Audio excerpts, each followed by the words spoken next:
some guy.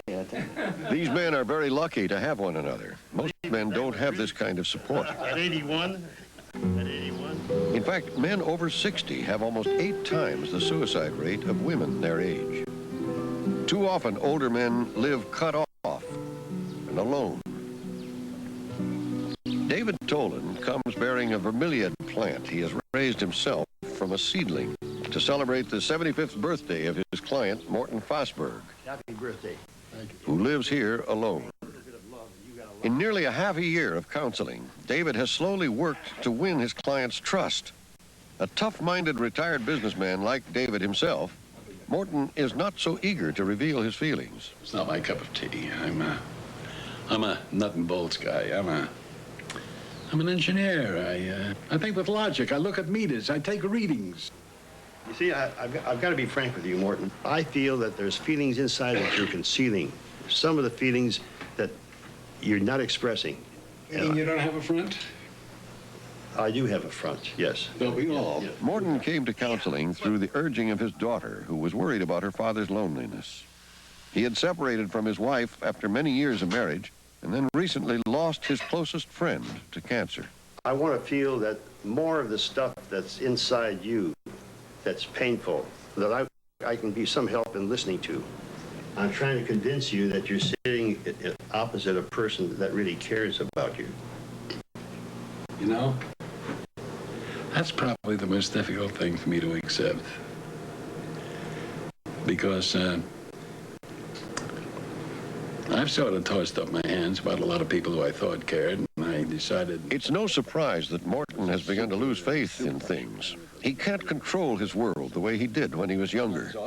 Used to being strong and vigorous, he suffers from a dangerous respiratory illness that limits him.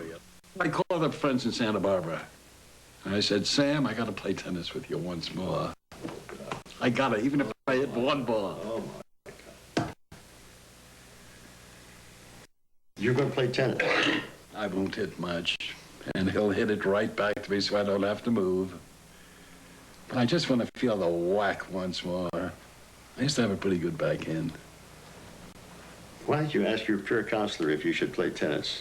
Because I know the answer he'll give me. I never take a negative. Even though David knows that playing tennis will give Morton great pleasure, he doesn't want him to take that kind of risk with his health. You're forcing me to play father with you. Morton represents a strong challenge to me. I could say things to you as if I wish Morton were not here at the moment. I'm going to make believe that he's not here. I'm going to run the risk knowing that he is here. I don't want this man to hurt himself. And I want to be somewhat responsible for helping him to save himself. I've been in cases like this before where I've lost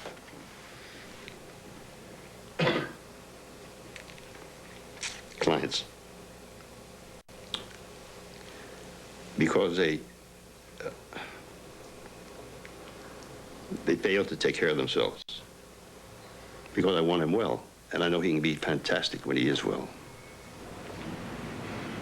He is someone who knows me, who's able to give advice that I would probably give to myself if I were able to think about it.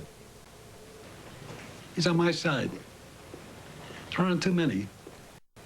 He is. My husband and I used to come here. We called it our decision place. I feel closer to my husband here. Death is the greatest loss older people must face. Wilma Armstrong had been a peer counselor less than a year when she lost her husband to cancer, and then was told she too had terminal cancer and less than 6 months to live. According to Wilma, what she learned in her work as a peer counselor has made all the difference in how she's coped with these things. It is a growth period. I learned so much when I was taking my training. I learned there are certain things in life you can't change, that this is the way it's going to be, and you handle it the best way you can.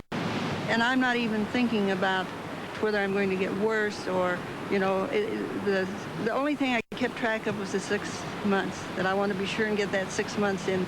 If you could send a message to your husband in the next world as to how you were doing now, what would you tell him? That everything's going great.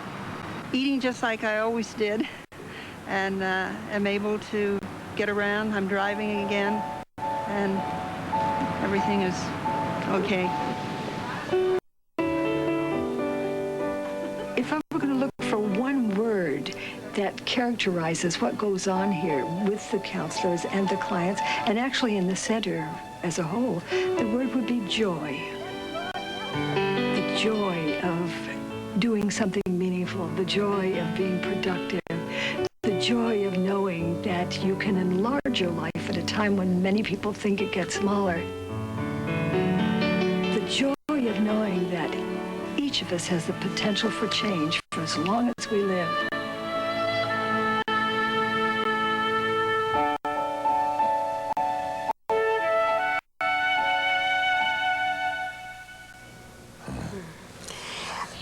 Someone to talk to.